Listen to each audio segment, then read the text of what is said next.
Maka bila mana seseorang itu adanya nyawa, manusia ada nyawa, jin pun ada nyawa, makhluk dan sebagainya, mereka yang ada nyawa tidak akan terlepas melainkan merasai kesakitan kematian itu.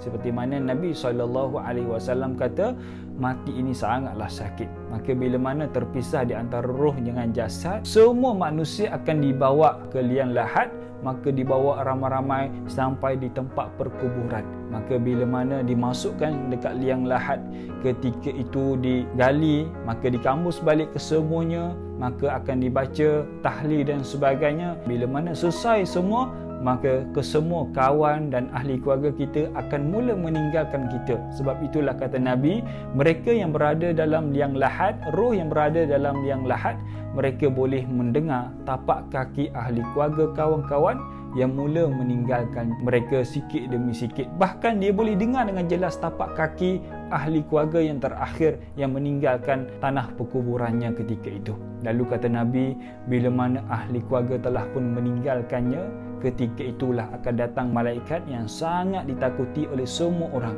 yang mana malaikat yang pertama bernama Munkar, malaikat kedua bernama Nakir, yang mana mereka ditugaskan untuk menyoal manusia, mereka ditugaskan untuk soal jawab dengan manusia, dan seandainya manusia itu tidak boleh untuk jawab soalan daripada Munkar dan Nakir, dia akan dipukul dengan sekuat-kuatnya. Sebab itulah kata Nabi, Munkar dan Nakir ini satu malaikat yang berbadan yang sangat besar. Matanya seperti binatang, dan ketika mana dia akan bercakap, akan keluar satu api daripada mulutnya, dan suaranya seperti guruh yang sangat kuat, yang sangat menakutkan.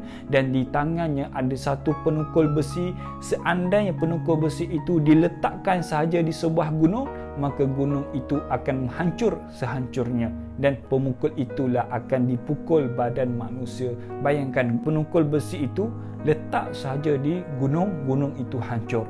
Bagaimana badan kita bila mana kita tidak boleh menjawab satu soalan daripada Munkar dan Nakir? Apa soalan dia? Soalan ni sangat famous. Memang semua orang dah tahu soalan ini, tetapi ketahuilah, yang menjawab ketika itu bukan mulut kita, bukan nafsu kita, tapi yang jawab ketika itu adalah keimanan kita. Keimanan kita pada ketika itu, ketakwaan kita kepada Allah Subhanahu wa taala.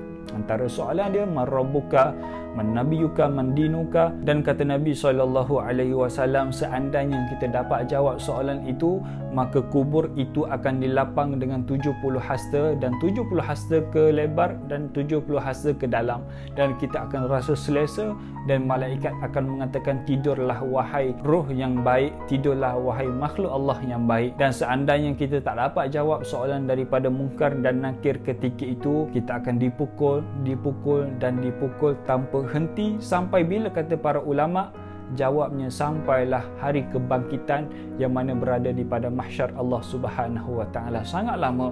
Bagaimana kita tengok manusia yang telah pun meninggal di zaman Nabi Adam, manusia yang telah pun meninggal di zaman Nabi Idris, Yunus, Yusuf dan sebagainya, dan manusia yang meninggal di awal 90-an sampai ke hari ini, seandainya tak dapat jawab soalan daripada Munkar dan Nakir, akan dipukul. Setiap masa, setiap detik akan berada dalam kesakitan. Sebab itulah orang yang tidak beriman kepada Allah, tidak taat kepada Allah, mereka meninggal, maka bermula detik itulah dia akan dipukul sampailah hari kiamat.